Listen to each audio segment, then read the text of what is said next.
Okay. As we all know now, Kemba Walker was traded by the Charlotte Hornets to the Boston Celtics for Terry Rozier, and honestly, in my opinion, I think this is a better choice. Now I'm gonna give a little bit of a backstory, and then I'm gonna start the. Before I start the video, I'm gonna give my opening statement of the themes that I'm gonna touch on with this video. All right, so a little bit of the backstory. If anybody, for anybody that watched any of my previous Boston Celtic videos that I did on Kyrie and the team and the playoff run and stuff like that, you know that my thoughts are pretty clear. I felt like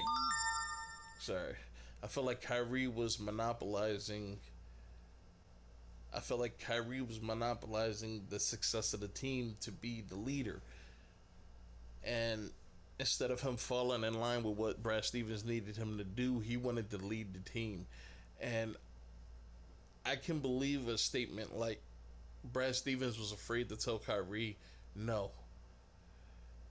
And that's something, and that's also a symptom of last year's failure, was Brad Stevens. Brad Stevens failed to assert himself as the coach of the team. Once you get put in that box as a coach, that you're going to allow players to do what they want because you're afraid to confront them, like how we're seeing with Russell Westbrook,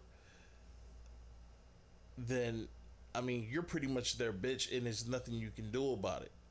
And any assertive move that you make will be looked at as a joke to whoever it is you're trying to assert yourself to. And hopefully Brad Stevens doesn't put himself in that box, because there's plenty of coaches in the NBA, past and present, that are put in that box because they allowed themselves to be put there. Like, you got to have a Greg Popovich mentality, man. You got to check everybody, man. You can't be with, look, if you got to put hands on somebody, you have to put hands on somebody. Because, a lot of these young black athletes coming from the areas that they come from, a lot of them, they only really respond to physicality. I'm not going to say physicality.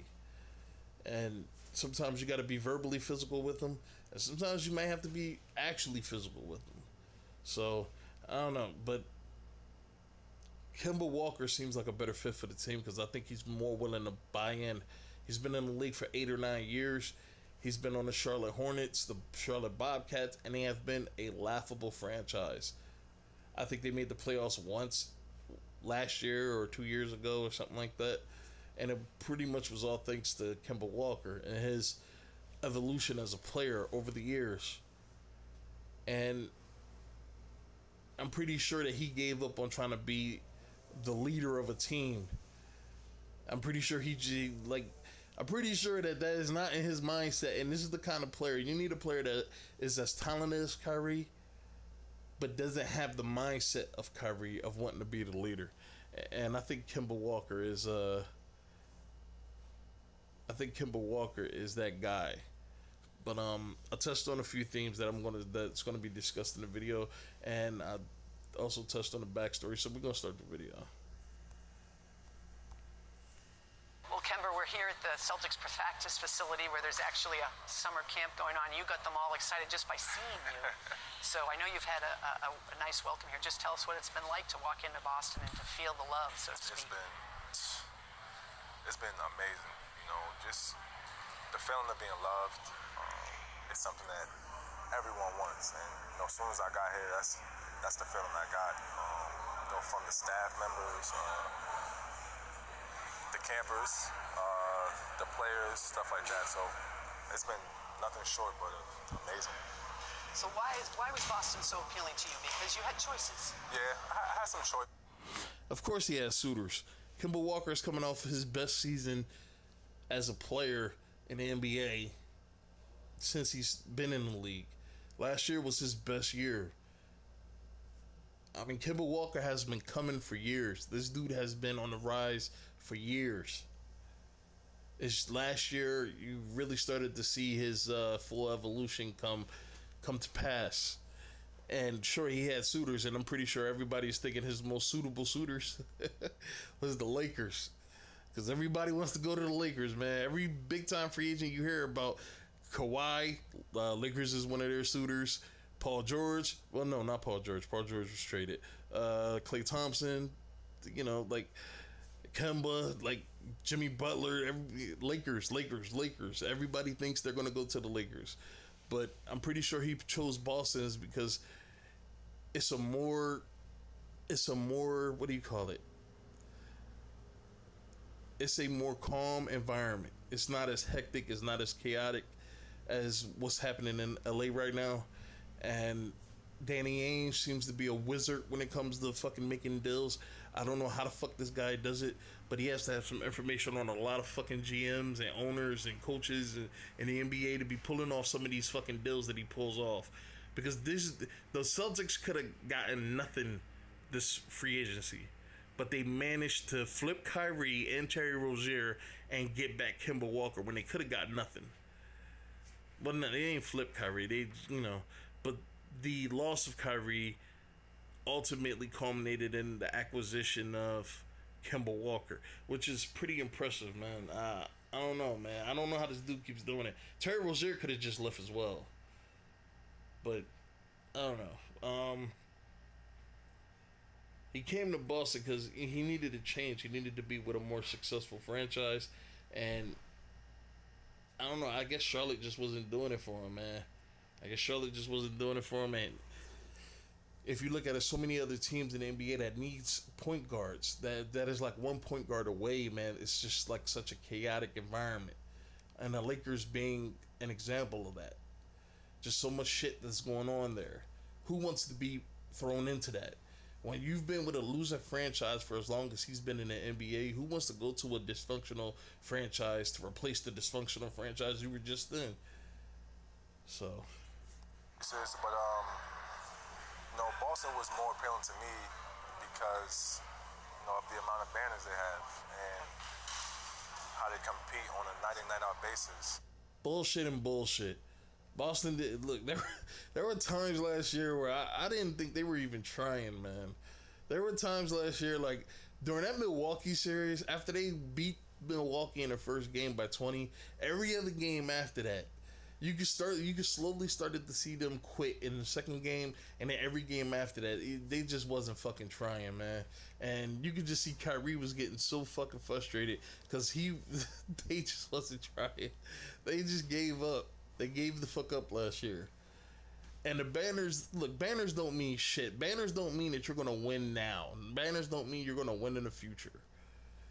I'm sorry. I think that's such a weak argument, man. Look, I came to this here because I looked into the rafters and I seen all those great jerseys and I seen all those championship banners. No, nigga. No, stop it. That's not why you went there. What the hell does past success have to do with you going? And when we talk about past success, we're talking about years. The last time Boston won a championship, I mean, it was 10 years ago, I believe. 12 years ago, something like that. Like, what the fuck? What does that have to do with your choice now? So, that's bullshit. He went there because he wanted to be on a great franchise where he could start at point guard, be around talented players, far more talent than they have in Charlotte. And he wanted to play with a great coach. So, come on, man. Just be honest. And the money wasn't bad either, niggas. Come on. They play so hard. They play the way that I like to play. Which means fast and loose and shooting a shitload of three-point shots, screening a lot, getting open shots and shit like that. It's just like a high-octane offensive style system. But you're putting as much effort on defense as you are on offense. It's almost like a 7-second system where you just move it so fucking fast. Because when you watch Kemba play, I mean, his game is so quick. And he hits so hard. So I can see it being a fit, man. If everybody buys in, I can see it being a fit. And he's coming in with the right mindset. Remember that, because he's gonna bring it up. Just felt like I fit right in. Coach Stevens, of course, who's a great coach, has had a lot of success in this league as a head coach. Brad Stevens has only been the coach for this team for 3 or 4 years, and he has made significant strides with this team since he's been here. That's why I consider him to be one of the best coaches in the NBA. The one thing he has to work on is his aggressiveness with his team. You have to be assertive, man. You cannot let your players walk all over you. He was a guy who, was a factor in my decision as well, because I wanted to play for him. I wanted to play. Of course, not too many other suitors out there that they say that you had the potential to go to had a great coach, and you wanted to play for a great coach. When the last time the Charlotte Hornets or Bobcats or whatever had a great coach? Probably never. I can't really think of one great coach they had. And to play for a guy like Brad Stevens, you can't pass up an opportunity like that, especially when the money's there and the team is there. I want to get that opportunity, and I've heard nothing but great things about him. So I'm looking forward to, building that relationship and, getting things going. So it was a tough year for Brad Stevens. Yeah. A tough year for the Celtics. A tough year that he has to work on, man. He has to be more assertive. That's his biggest flaw as a coach, and it will prevent him from being an all-time great coach. When your players don't respect you, how the fuck can you lead them in a battle, man? And all types of bullshit will happen as long as they don't respect him. And he had to get Kyrie out of there. They kept saying they were going to re-sign Kyrie. That would have been a major fucking mistake to bring Kyrie back.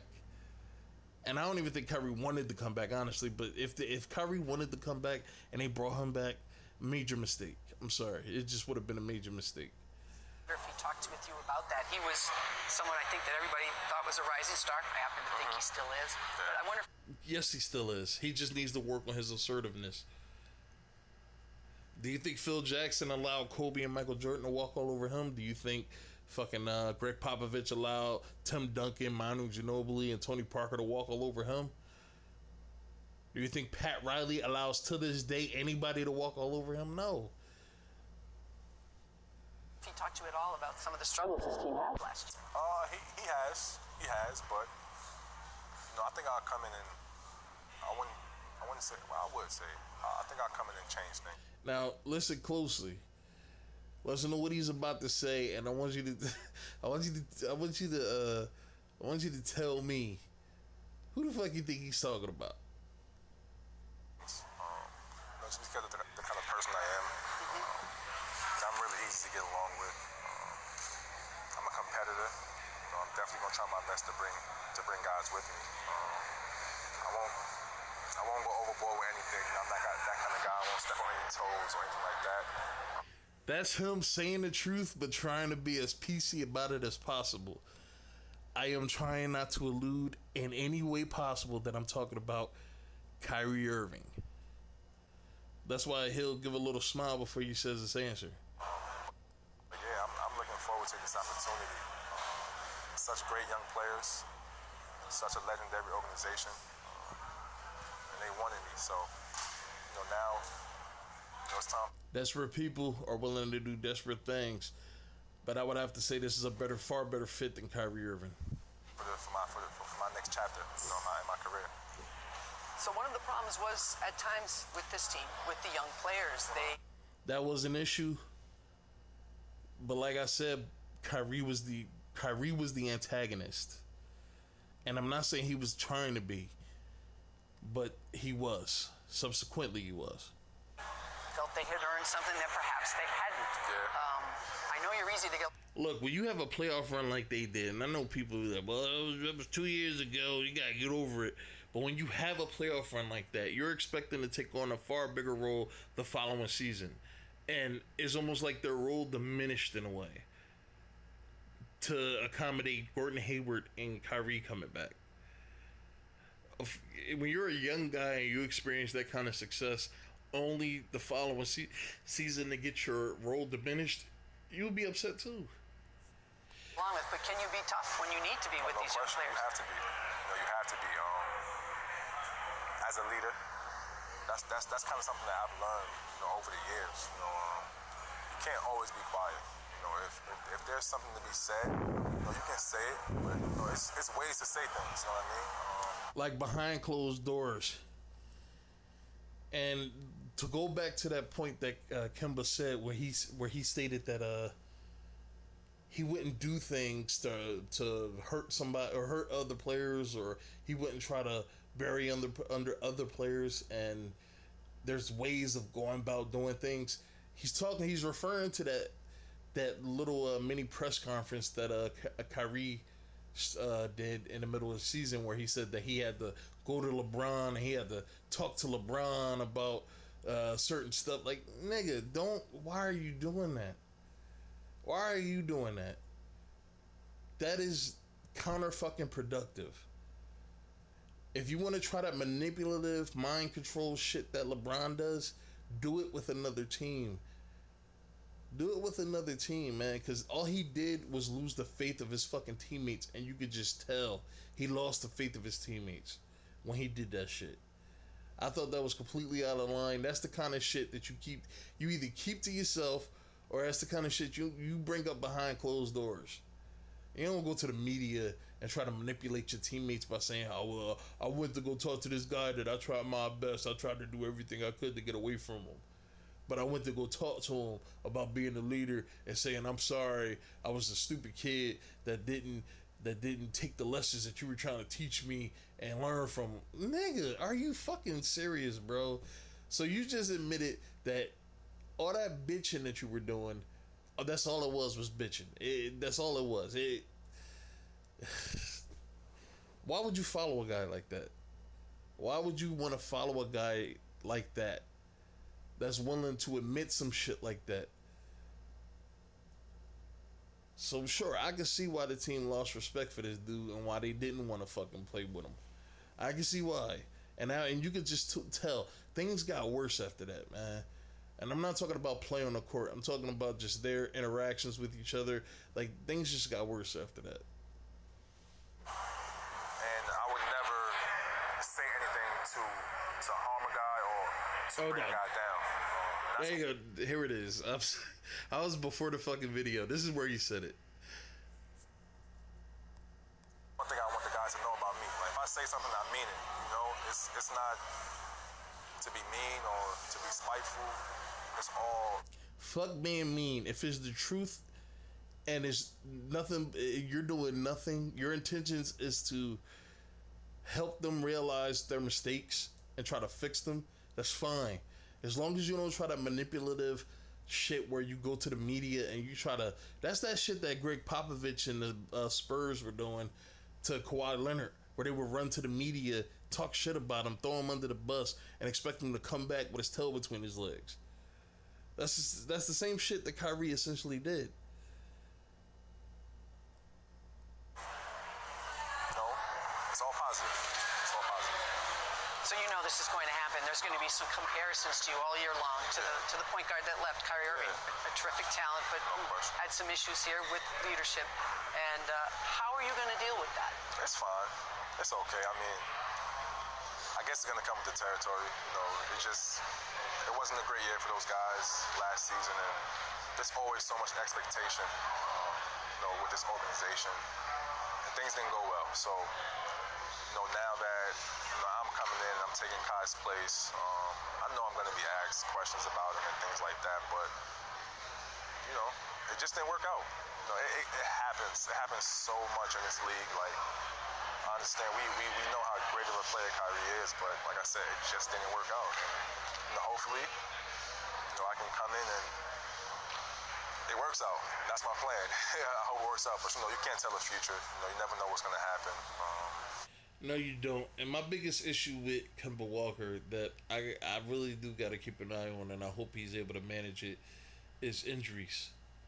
I mean, at this point in his career, and I believe he has somewhat of an injury history early on in his career, I believe he was able to stay a little more healthy as his career went on, just like Kyrie was able to.